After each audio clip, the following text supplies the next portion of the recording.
Human beings have a long memory for mistakes.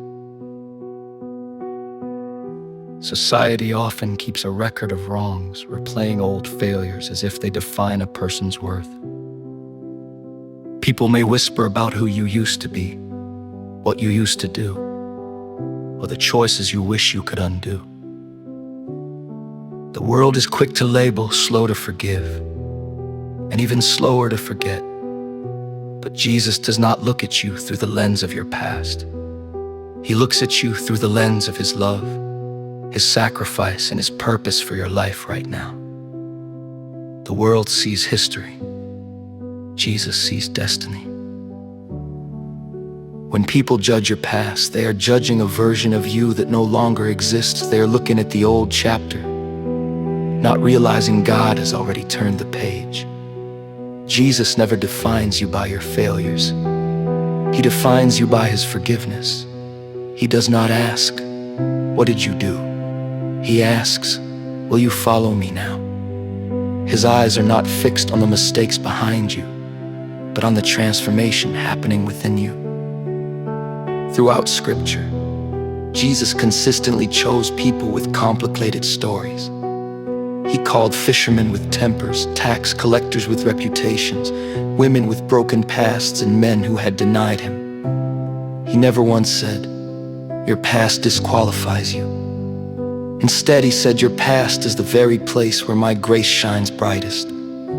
The world may hold your history against you, but Jesus used it as the backdrop for redemption.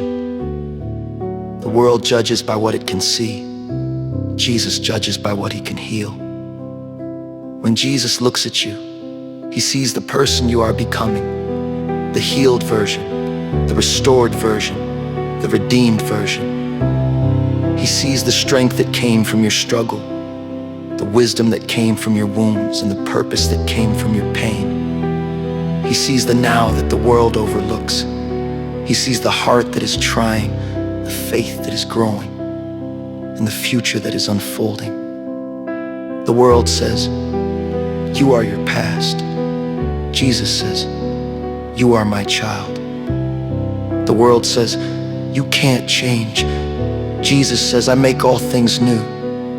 The world says, "You'll never be more than your mistakes." Jesus says, "You are forgiven, chosen, and called." Grace is not about who you were. It's about who Jesus is. And He is the one who restores, renews, and rewrites stories. When He looks at you, He sees hope, He sees potential. He sees someone worth dying for. So let the world talk, let them remember the old you. Let them judge what they think they know. Their opinion cannot stop what God is doing. Their labels cannot override His love. Their judgment cannot cancel His mercy.